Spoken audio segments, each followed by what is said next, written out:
നന്തങ്കോട് കൂട്ടക്കൊലക്കേസിലെ പ്രതി കേതൽ ജിൻസൺ രാജ് കോടതി ഇന്ന് ശിക്ഷിച്ചു. അദ്ദേഹത്തിൻ്റെ ശിക്ഷാവിധി വീട് തീ വെച്ചതിന് 7 വർഷവും തെളിവ് നശിപ്പിച്ചതിന് 5 വർഷവും 12 വർഷത്തെ അദ്ദേഹത്തിൻ്റെ തടവ് കഴിഞ്ഞ ശേഷം മാത്രമേ ജീവപര്യന്ത തടവ് തുടങ്ങാവുള്ളൂ എന്നാണ്. 4 പേരെ കൊന്നതിന് കോടതി ജീവപര്യന്തം തടവ് കൊടുത്തത്. സാധാരണഗതിയിലെ ഓരോ കൊലപാതകത്തിനും ഒരു ജീവപര്യന്തം ആണ് കൊടുക്കുന്നത്. പക്ഷേ കോടതി ജീവപര്യന്തം തടവ് മാത്രമാണ് പറഞ്ഞിരിക്കുന്നത്. അതുകൊണ്ട് നല്ല നടപ്പ് ജയിലിൽ അങ്ങനെ ഒരു ചടങ്ങ് ഉണ്ട്.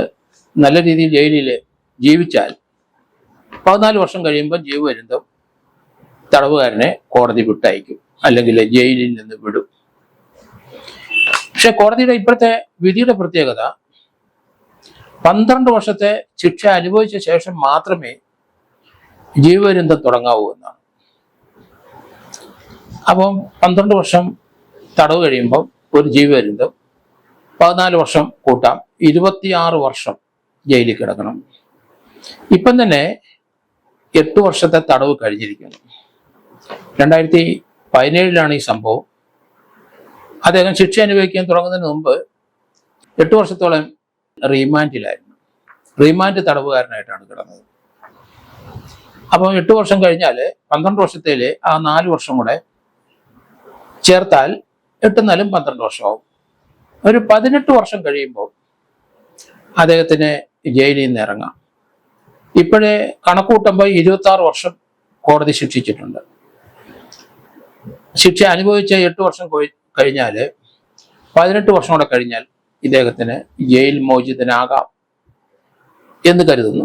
മറ്റൊന്നും സംഭവിച്ചില്ലെങ്കിൽ, അല്ലെങ്കിൽ ജയിലിലെ ജീവിതം അദ്ദേഹം സമാധാനപരമായി അല്ലെങ്കിൽ മറ്റു പ്രശ്നങ്ങളുണ്ടാകാതെ നല്ലൊരു പൗരനായി ജയിൽ നിയമങ്ങൾ അനുസരിച്ച് ജീവിച്ചാൽ അദ്ദേഹത്തിന് ജീവപര്യന്തം തടവ് ശിക്ഷ മരണം വരെ എന്നുള്ളത് 14 വർഷം കഴിയുമ്പോൾ അദ്ദേഹത്തിന് ജയിൽ മോചിതനാകാം.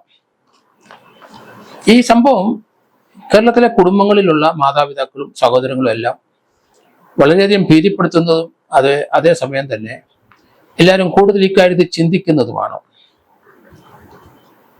കേണൽ ജിൻസൺ രാജിന്റെ പഠനം ഇടയ്ക്ക് വെച്ച് മുടങ്ങി. മാതാപിതാക്കളും സഹോദരിയും എല്ലാം വെൽ എഡ്യൂക്കേറ്റഡാണ്. അമ്മ ഡോക്ടർ ജീൻ പത്മ ഒരു ജനറൽ ഹോസ്പിറ്റലിലെ ഡോക്ടറായിരുന്നു തിരുവനന്തപുരത്ത്. പിതാവ് റിട്ടയർഡ് പ്രൊഫസറാണ്, രാജാത്തങ്കം. രണ്ടുപേർക്കും നല്ല വിദ്യാഭ്യാസമുള്ളവരും നല്ല പൊസിഷനുള്ളവരാണ്. മകൾ കരോളിൻ മെഡിസിൻ പൂർത്തിയാക്കി. കേണൽ ജിൻസൺ രാജ മാത്രമാണ് പിന്നോട്ട് പോയത് ആ കുടുംബത്തില്. അതുകൊണ്ട് ചില പ്രശ്നങ്ങളും മാനസിക പ്രശ്നങ്ങളൊക്കെ അദ്ദേഹത്തിനുണ്ടാവും. അമ്മയും അപ്പനും സഹോദരിയും ഇന്ത്യ വിട്ടു പോകാനുള്ള ശ്രമം നടക്കുന്നുണ്ട്. എപ്പോഴും തന്നെ വഴക്കാണ്. പിതാവ് ഏത് സമയം തന്നെ വഴക്ക് പറയും. അതൊന്നും താങ്ങാൻ പറ്റിയില്ല എന്നുള്ള രീതിയിലാണ് കേണലിന്റെ മൊഴി പലപ്പോഴും വരുന്നത്. അയാൾ പതുക്കെ മറ്റു ചില വെബ് സീരിയൽ ഒക്കെ കണ്ടു. അദ്ദേഹം മറ്റു ചില കാര്യത്തിലേക്ക് പ്രവേശിച്ചു. കേണല് വെബ് സീരീസ് മാത്രമല്ല, അസ്ട്രാൽ പ്രൊജക്ഷൻ എന്ന ആഭിചാരക്രിയയിലേക്കും കയറി. 24 മണിക്കൂറും ലാപ്ടോപ്പിലും ഡിജിറ്റൽ വേൾഡിൽ തന്നെയാണ്. വീട്ടിലെ 2ാം നിലയിൽ മറ്റാർക്കും പ്രവേശനമില്ല. ഈ മകന് മാത്രം പ്രവേശനം.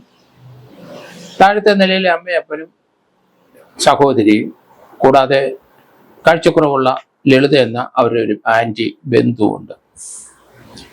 4 പേരെയും തന്മയത്തമായി കൊന്നൊടുക്കി. അവരെ കഴുത്തുപൊട്ടിക്കൊന്നു. ഓൺലൈനിലെ കഴുത്തുപെട്ടാനുള്ള ഒരു വെട്ടുകത്തി ഇയാൾ വരുത്തി. ആവശ്യത്തിന് കയറ് ഓൺലൈനിൽ വരുത്തി. പെട്രോള് വാങ്ങിച്ച് വീട്ടിൽ സ്റ്റോർ ചെയ്തു. ഈ ആൾക്കാരെ കത്തിച്ച് നശിപ്പിച്ചു കഴിഞ്ഞാൽ മുറി വൃത്തിയാക്കാൻ വേണ്ടിയിട്ട് ചില ലായനികളൊക്കെ വാങ്ങിച്ചു. അതിനുശേഷമാണ് ക്ലാസിക്കായിട്ടാണ് ഓരോരുത്തരെ വിളിച്ച് 2ാം നിലയെ കൊണ്ടുവന്ന് വെട്ടിക്കൊല്ലുകയായിരുന്നു. 5-ാം തീയതിയാണ് ആ സംഭവം നടക്കുന്നത്. 7-ാം തീയതി രാത്രിയായപ്പോൾ ഇവരെ കത്തിക്കാൻ തുടങ്ങി. 7-ാം തീയതി രാത്രി കഴിഞ്ഞപ്പോൾ 8-ാം തീയതി വെളുപ്പാൻ കാലത്ത് വീട്ടിൽ നിന്ന് പുക ഉയർന്നു വരുന്നത് അയൽവക്കംകാർ കണ്ടു. അവർ ഓടിക്കൂടി. വീടിനകത്ത് അകം പൂട്ടിയിട്ടിരിക്കുന്നു. അകത്ത് ആൾക്കാർ കത്തി അമരുകയായിരുന്നു. ജിൻസനെ കാണാനില്ല. ജിൻസനെ പിറ്റേ ദിവസം വൈകിട്ട് രാത്രി തന്നെ ട്രിവാൻഡ്രം അവിടെ റെയിൽവേ സ്റ്റേഷനിൽ വെച്ച് തന്നെ ഇയാളെ കിട്ടി. ഇയാൾ ചെന്നൈയിലായിരുന്നു ഇവരുടെ കൊലപാതക സമയം, അല്ലെങ്കിൽ വീട് കത്തുന്ന സമയം എന്നാണ് അദ്ദേഹത്തിന്റെ ഡിഫൻസ്. അത് നല്ല ബുദ്ധിപൂർവമായ ഒരു ഡിഫൻസാണ്. താൻ സലസിലായിരുന്നു, റെയിൽവേ ടിക്കറ്റ് കാണിച്ചു. പക്ഷേ പോലീസിന്റെ അന്വേഷണം മികവറ്റതായിട്ട് പോയി. ജിൻസന്റെ ബുദ്ധിയിലല്ല പോലീസ് ജീവിക്കുന്നത്. പോലീസ് അത് ഓരോ സീക്വൻസും മനസ്സിലായി. 4 പേരെയും കൊന്ന് കത്തിക്കുകയായിരുന്നെന്നും അയാള് അസ്ട്രൽ പ്രൊജക്ഷന്റെ ഒരു സൃഷ്ടികർത്താവാണെന്നും അല്ലെങ്കിൽ അസ്ട്രൽ പ്രൊജക്ഷനിൽ വിശ്വസിക്കുന്ന ഒരാളാണെന്നും അതിലേക്ക് അയാൾ സഞ്ചരിച്ചുകൊണ്ടിരിക്കുന്നത് അയാള് ആഭിചാരക്രിയയുടെ ഒരു ഭാഗമായ അസ്ട്രൽ പ്രൊജക്ഷനിൽ വിശ്വസിക്കുന്ന ആളാണ്. ആത്മാവ് 4 പേരുടെയും നഷ്ടപ്പെട്ടാൽ ആ ആത്മാവ് തിരിച്ച് പറന്ന് തൻ്റെ അടുത്ത് വരുമെന്ന് വിശ്വസിച്ചുകൊണ്ടിരുന്നു. ഏതായാലും അവരോടുള്ള വൈരാഗ്യം അത് കോടതിയിലെ പ്രോസിക്യൂഷന് തെളിയിക്കാൻ പറ്റി.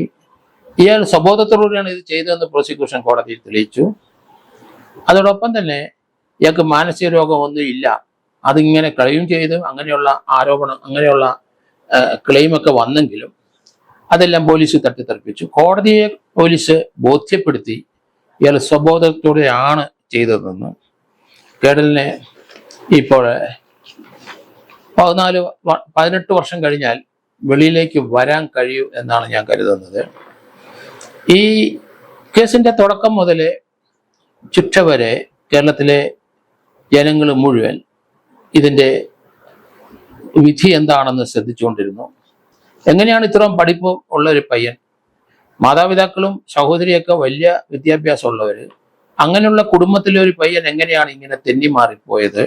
ഇയാള് എങ്ങനെയാണ് അന്ധവിശ്വാസത്തിലേക്ക് പോയത്? ഇയാളുടെ കൂട്ടുകെട്ട് ആരാണ് എന്ന് മാതാപിതാക്കൾ മനസ്സിലാക്കിയിട്ടില്ല. അതോടൊപ്പം തന്നെ ഇയാൾ വേറൊരു ലോകത്താണ് സഞ്ചരിച്ചിരുന്നതെന്നും അപ്പനെയും അമ്മയും കൊന്നു കഴിഞ്ഞാൽ അവരെ ആത്മാവ് താൻ വിളിക്കുന്ന സമയത്ത് തൻ്റെ അടുത്ത് വരും എന്നാണ് അയാൾ പറയുന്നത്. ഏതായാലും കാര്യങ്ങളെല്ലാം തെറ്റി. അയാൾക്ക് നിയമം എന്താണെന്ന് ഇപ്പം മനസ്സിലായി. അയാളുടെ ഡിഫൻസ് മുഴുവൻ താന് വേറൊരു ലോകത്ത് അങ്ങനെ അല്ലെങ്കിൽ ആണ് ജീവിക്കുന്നതെങ്കിലും അങ്ങനെയാണ് അബദ്ധത്തിൽ ഈ കൊലപാതകം ഉണ്ടായെന്നുള്ള രീതിയിലാണ് ഡിഫൻസ് എടുത്തത്. എന്തായാലും നല്ല ബുദ്ധികൂർമ്മതയുള്ള ക്രിമിനൽ മൈൻഡുള്ള ഈ പയ്യന്റെ വേലകളൊന്നും നടന്നില്ല.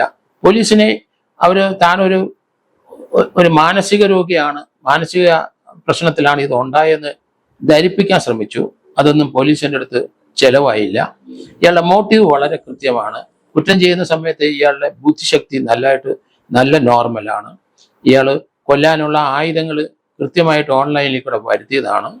ഇയാൾ എന്തുകൊണ്ടാണ് ഇത് ചെയ്തതെന്ന് പറഞ്ഞാൽ പിതാവിൻ്റെ അടുത്ത് വളരെയധികം വൈരാഗ്യം ഇയാൾക്കുണ്ട്. കാരണം പിതാവ് കൂടെ ഇയാൾ പഠിച്ച് നന്നായില്ല എന്നുള്ള അർത്ഥത്തിൽ വഴക്ക് പറയുമായിരുന്നു. നിരന്തരം വഴക്ക് പറഞ്ഞപ്പം പിതാവിനോട് പകയുണ്ട്.